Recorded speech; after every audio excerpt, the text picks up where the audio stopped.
இந்திய பொருளாதாரத்தின் நவீன சிற்பி என்று அறியப்படும் முன்னாள் பிரதமர் மன்மோகன் சிங் நேற்று இரவு காலமானார். அவரது மறைவை அடுத்து அரசியல் கட்சி தலைவர்கள் தொடங்கி சாமானியர்கள் வரை பலரும் இரங்கல் தெரிவித்து வருகின்றனர். அத்தோடு நாம் வாழும் காலத்தில் நாம் பார்த்து வளர்ந்த ஒரு சிறந்த பிரதமர் என்ற பாணியிலும் 90s கிட்ஸ்கள் முதல் 2K கிட்ஸ்கள் வரை பலரும் சிலாகித்து பேசுகின்றனர். 90களின் துவக்கத்தில் நாட்டின் நிதியமைச்சராக பொறுப்பேற்றது முதல் 2004ஆம் ஆண்டு முதல் 2014ஆம் ஆண்டு வரை நாட்டின் பிரதமராக இருந்தது வரை பல சிறப்பான திட்டங்களால் மெச்சப்படுகிறார் மன்மோகன் சிங்.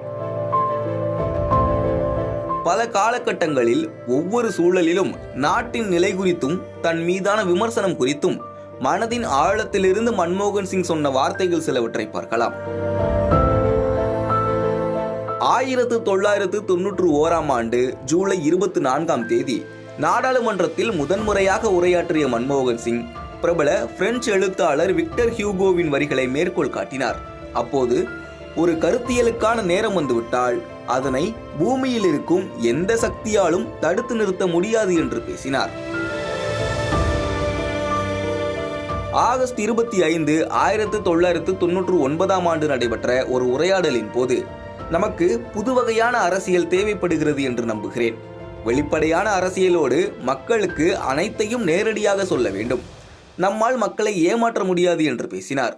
தொடர்ந்து, உங்களால் சிலரை எல்லா காலத்திற்கும் ஏமாற்ற முடியும், அனைவரையும் கூட சில காலத்திற்கு ஏமாற்ற முடியும், ஆனால் எல்லோரையும் எல்லா காலத்திற்கும் ஏமாற்ற முடியாது என்ற ஆபிரகாம் லிங்கனின் வார்த்தைகளை மேற்கோள் காட்டினார்.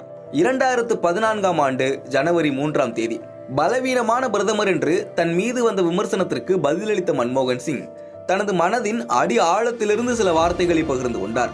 அப்போது நடப்பு பத்திரிகைகள் எதிர்க்கட்சிகளை தாண்டி வரலாறு என்னை கனிவுடன் நடத்தும் என்று நம்புகிறேன் என உருக்கமாக பேசினார் மன்மோகன் சிங்.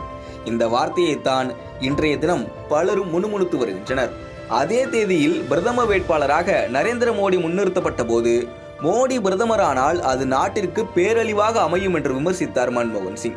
எனினும் 2018ஆம் ஆண்டில் தன் கடுமையான வார்த்தைகளை பயன்படுத்தி விட்டதாகவும் அதனை மீண்டும் சொல்ல விரும்பவில்லை என்றும் வருத்தம் தெரிவித்தார். அதேபோல் 2016ஆம் ஆண்டு நவம்பர் 26ஆம் தேதி பண மதிப்பிழப்பு நடவடிக்கையை காட்டமாக விமர்சித்த மன்மோகன் சிங் திட்டம் செயல்படுத்தப்பட்டதில் மிகப்பெரிய நிர்வாக தோல்வி ஏற்பட்டுள்ளதாகவும் சாமானிய மக்களை சட்டப்பூர்வமாக கொள்ளையடிக்க கொண்டு வரப்பட்ட திட்டம் என்றும் கடுமையாக சாடினார். எப்போதுமே அமைதியான சுபாவத்தோடு காணப்பட்ட மன்மோகன் சிங் அதிகமாக பேசாவிட்டாலும் கூட அவரது ஆக்கப்பூர்வமான நடவடிக்கைகளே இன்றளவும் பேசுபொருளாக இருக்கிறது.